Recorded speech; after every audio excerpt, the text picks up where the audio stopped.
What's up, YouTube? All right, guys, so we're back.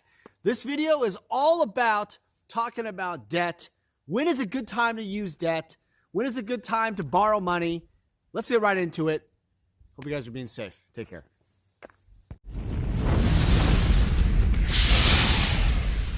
Vintage Magic. Game, collect, invest.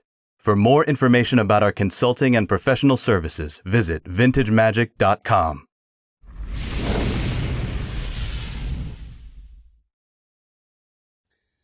All right, guys. Well, welcome back. So this video is all about debt, when to use debt, how to use it. I want to give a shout out to Vedast. He is a guy, a magic collector from Spain, who actually inspired me to make this video after reading his article. Link will be below. He has a company called Alpha Rock. He's a co-founder, and they do they buy businesses in the Amazon space. But it's really interesting. You know, his article really inspired me to talk more about a topic that I've been wanting to talk about anyway. But thank you, Vedast. It really makes a lot of sense. So in his article, he talks about frugality, basically, being frugal, saving, and also debt, and when is a good time to use debt. And it's really important you guys take the time to understand this, especially if you're in my Magic Business University class thingamabobber on Patreon. So sign up. I think we have 11 spots left. That's a really cool thing. There's people creating some interesting businesses. Dive more into that later on, other videos. But the key thing with debt I've realized in my life is there's ways to leverage debt. And I know Rudy from Alpha Investments likes to talk about using credit cards, getting cash back from his credit card, leveraging that essentially, and then buying goods that will go up and then compounding that. And there's a lot of truth to that. However, a lot of you guys are probably figuring this out pretty quickly, that when you buy something in Magic or collectibles or whatever, oftentimes you're accumulating, let's say you accumulated $1,000 of debt, right? Most people have bought $1,000 of Magic on their credit card. If you don't pay it off instantly on your credit card, you start getting charged the interest rate, right? Which typically nowadays is double digits.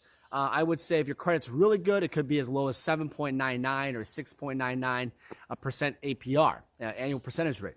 And the thing is, it starts getting really high for people, and then the investment that you thought you made ends up becoming just a luxury purchase. So the key thing with debt is that it should not be a sign of wealth. I want to be clear about that. The credit card debt is not a sign of wealth. Meaning, if you have a credit card and you could charge $50,000, let's say they give you $50,000 of credit card, let's say a bunch of credit cards, whatever, right? You can't just be at like, man, wow, I buy $50,000 extra that I can just spend and not really pay back or pay back what I want. Okay, and that's the problem with credit card debt, is most Americans, probably one of you guys out there, unfortunately, has credit card debt and you're not paying it off every single month. Now, credit card debt is healthy if you pay it off every single month in full, meaning no APR, no interest, nothing, right? Interest this is something you'll see in my videos a lot, in all my discussions of life. Interest is the killer of America and of the world. People want you to borrow money, car dealerships, the housing market, whatever, credit cards, student loans.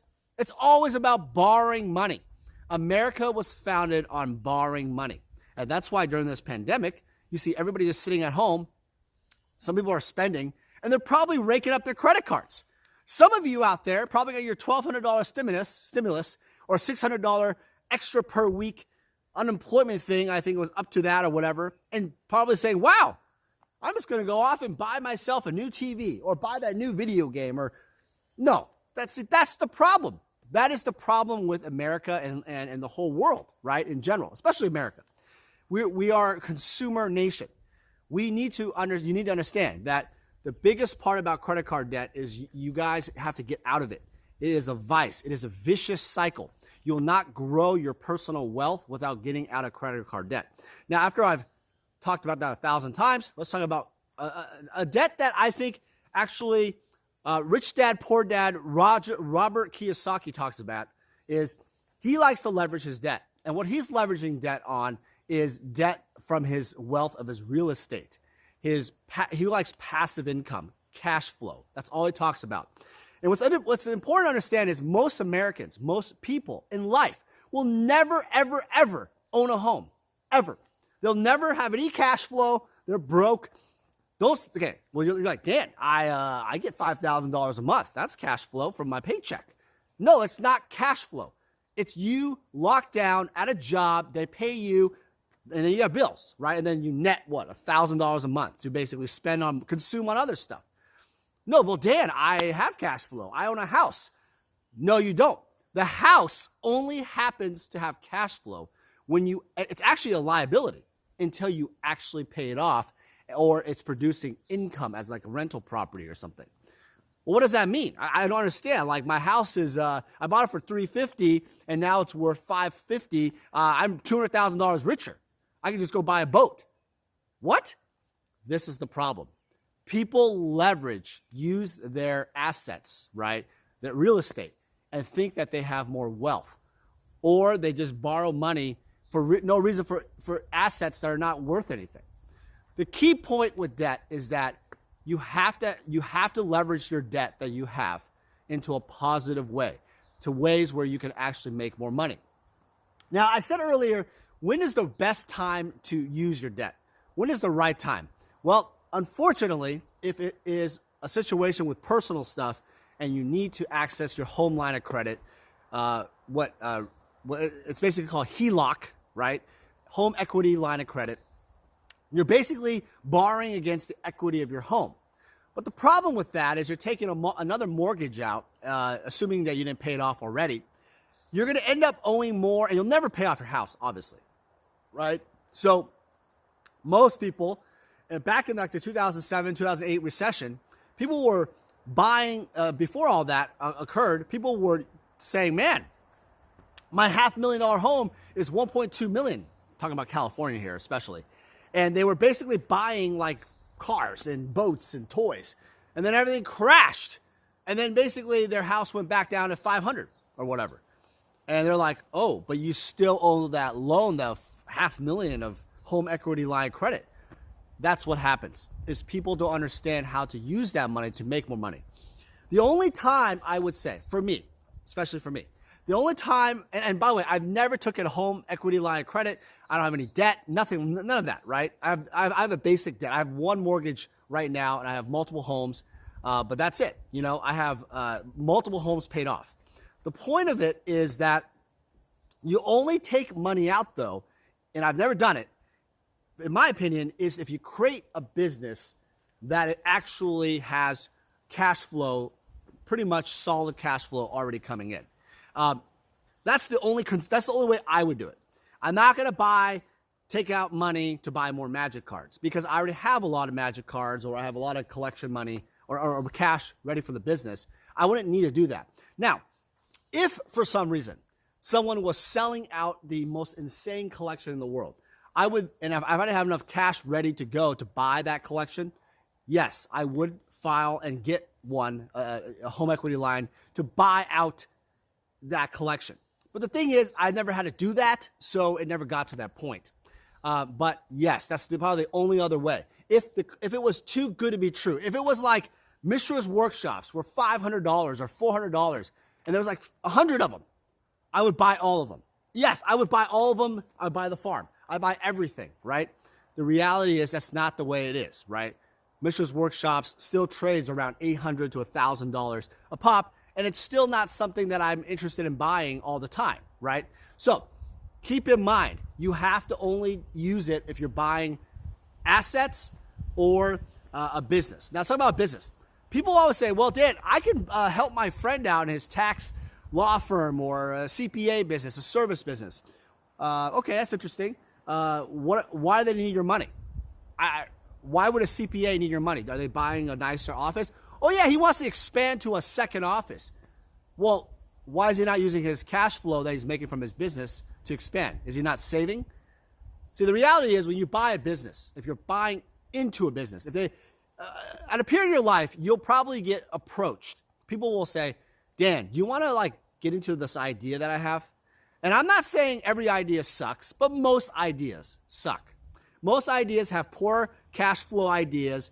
You're never going to get your money back. It's like basically giving money to your family. You'll never see it ever again. So it's really important to break down what you're buying if it is a business. All right, so another type of debt that you can incur is a small business loan. Basically, it's basically one of those where you're like, let's say you are a nail salon or you're a restaurant, and you're basically financing towards with a bank, basically. And that situation is very interesting because what happens is the bank basically evaluates your business. They look at your assets, any kind of equipment that you're looking to buy, and they, for some reason, banks really love equipment-based assets like that type of thing. They don't like magic cards. They don't give you loans for magic cards. In fact, really, they probably will do something small like a line of credit towards maybe, assets that you have like real estate of your business or other equipment, but they will not, for some reason, they don't look at Black Lotuses as, the underwriter is not like, Black Lotuses, that's equal to this value.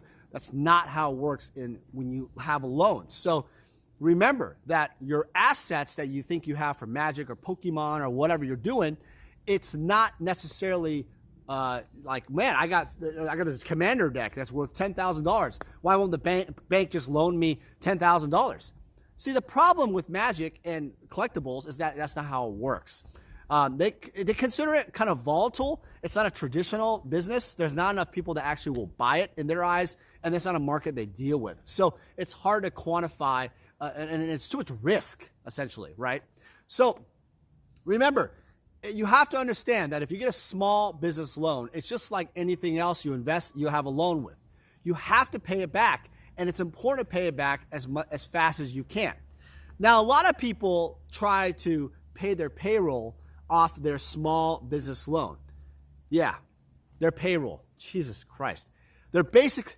I'm sorry, but for the love of God, if you are borrowing money to basically pay yourself, let's say I borrowed $100,000. I started a business, talking to everybody out there, and you then pay yourself a $50,000 a year salary, and you have to survive off the fact that you're borrowing money from a bank. There's something wrong. That means either your sales, your profit, your expenditures, something's going wrong. I don't know what you're doing, but you're basically paying yourself, but you're basically paying interest to pay yourself. It's a complete waste of time. So understand, the only way good debt works is that if you have enough cash, enough profit, sales, or money coming in that can bank towards the next bigger project. So for example, let's say a healthy business, let's say you have $1 million of cash ready to go. And you want to borrow, let's say you have 3 to 4 million of assets, 5 million, I don't care, right? The bank approves, okay, I'll loan you another 3 million based off your assets, okay? So you have 1 million cash, 3 to 4 million, say 4 million real estate or, other assets. And then they loan you 3 million based off of the fact that you have the real estate paid off, you have other assets, whatever, right? Retirement. And you're able to access now $7 million of total, capital, right? Think about this. The $3 million that you borrow, right, can create a tremendous amount of wealth, or it can be a tremendous, F up, essentially. In the article from Vedast, you talk about the word frugality, and this is something I want to touch on, it's really important to understand that it's really important to be frugal, especially in personal wealth, and be conservative with your investments. And have some of that. Now, I'm not saying don't go off and buy some riskier stuff. And riskier as in, things that are a little bit more like green tech, or more of the like SpaceX type of thing. You could invest in a little bit of money in that, but it has to be a small percentage of your net worth in order to actually protect yourself, right? Because most of your investment should be frugal. It should be wise. It should be hitting areas that are, it may not seem sexy. Honestly, it's returns that are boring.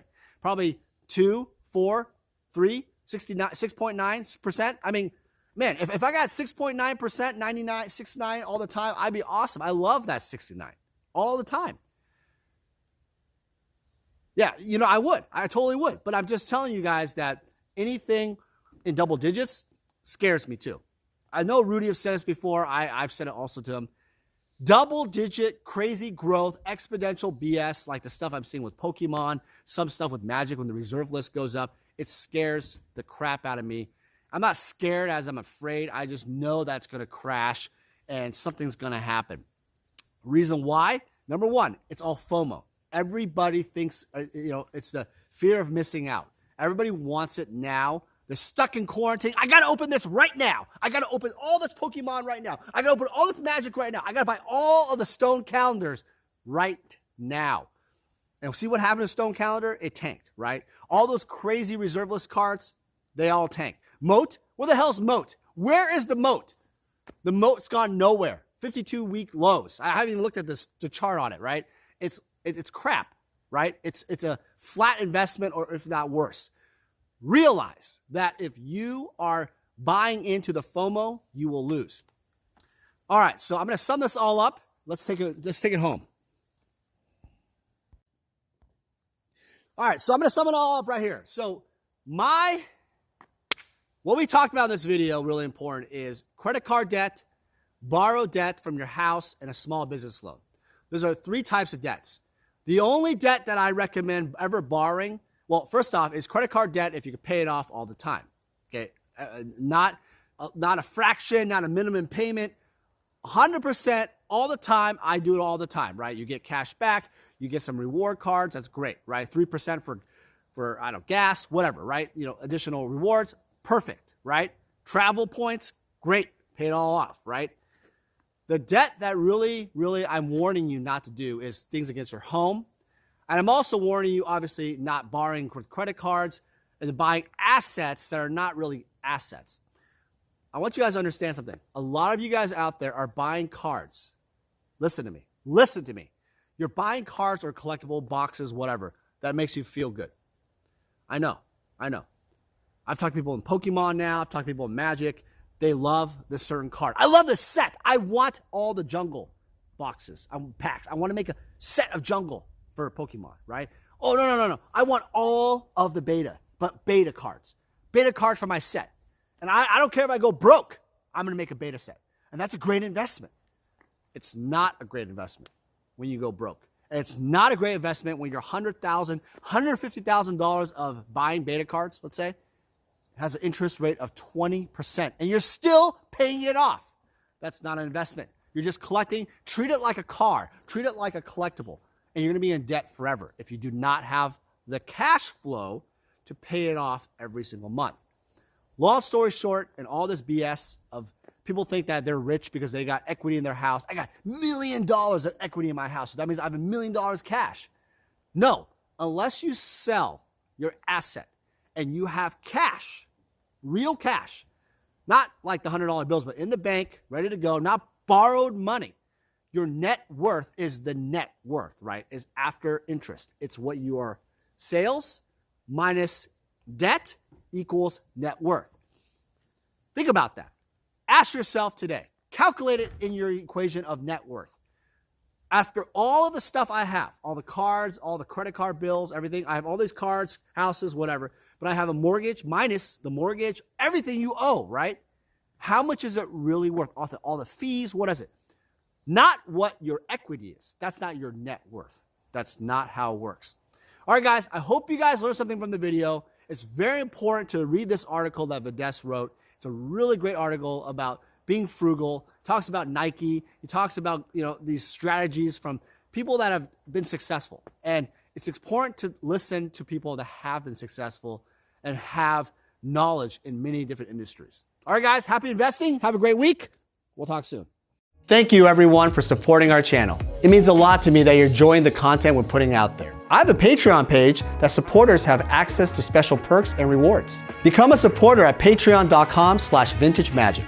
As a patron, you receive exciting pricing on sealed product, flash sales, annual gifts, and personalized consulting services from me. Again, thank you for subscribing to our videos and supporting the channel. I love meeting players, collectors, and investors all over the world. If you see me at a Grand Prix, please come by and say hi. I would love to meet you. Thank you everyone for your support and friendship. Thank you everyone for watching the videos. I wanted to do a special thank you to Sam Tang from Kitchen Table Magic. He's been a great friend and a great artist producing the videos. Been very patient with me in his directing. And I also want to thank Brian Weissman. Brian and I have become friends out of this, and I've learned a lot from him. And he's spent countless hours sharing his knowledge and wisdom. Without you guys and the support of my Patreon, this would never be possible. If you guys have additional comments or suggestions, I'd love to hear from you guys. Just go to vintagemagic.com and go to the Contact Us page. I would love to hear from you. So thank you so much for watching. We'll talk to you soon.